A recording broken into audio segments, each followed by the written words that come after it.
Bonjour et bienvenue dans cette vidéo, j'espère que vous allez très bien, ici Serge Jérôme, et vous vous demandez comment permettre à votre client d'aller voir son site internet que vous venez de lui créer sans pour autant quitter le mode maintenance. Et c'est vrai que c'est pas forcément évident. On se dit peut-être qu'il y a un plugin pour faire ça, partager un lien, un petit lien secret pour visiter le site et tout ça. Et en fait, tout bêtement, ce qu'il faut faire, c'est créer un compte utilisateur sur le site WordPress à votre client. Vous créez ce compte en mode abonné ou contributeur, je ne sais plus comment on appelle ça.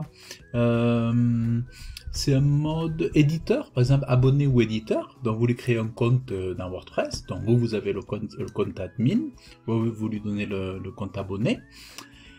Et ensuite, ce qui est bien de faire, c'est de cacher les bordures, vous savez, les panneaux d'administration de WordPress pour qu'il puisse visualiser le site que vous lui avez préparé, que vous lui avez concocté aux petits oignons.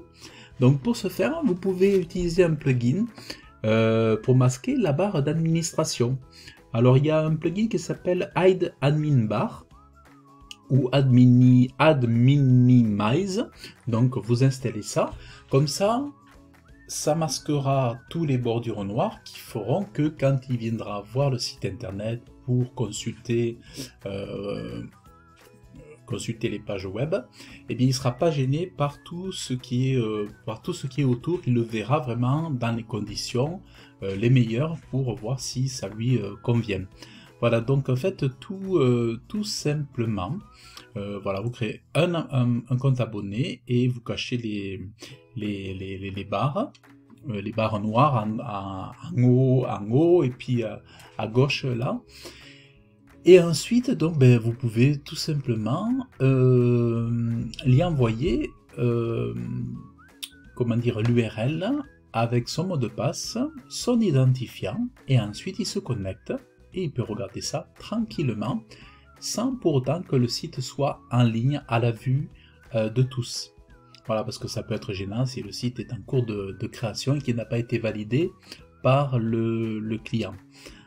Bon, moi souvent je me passe de cette étape parce que généralement je délivre un site internet qui, je sais qu'en général il va plus ou moins plaire au client à quelques détails près. Généralement je le mets en ligne et puis après ça me permet déjà de faire en sorte que le site soit indexé et ensuite référencé pour éviter de perdre du temps et aussi de gagner du temps sur le référencement naturel.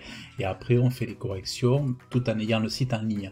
Mais il y a des cas pour des clients où c'est pas permis d'avoir le site en ligne, donc je vous conseille de passer par cette méthode toute simple. Donc voilà, et qu'est-ce que je veux dire? Et après, purger le cache de votre WordPress, peut-être que au début ça... Et puis, connectez-vous à son compte pour voir si ça fonctionne bien. Par exemple, vous vous déconnectez de votre site, vous connectez en tant qu'abonné avec son propre compte à lui, et vous allez voir si ça vous convient ou pas. Voilà, et bien j'espère que cette vidéo vous aura dépanné, vous aura aidé, c'est tout bête, mais c'est vrai que il n'y a pas d'autre solution miracle, c'est aussi simple que ça. Donc si vous avez apprécié, je vous invite à liker cette vidéo, je vous invite à laisser vos commentaires, et donc à vous abonner à ma chaîne, ça me fera plaisir, et je vous dis à très bientôt, bye bye.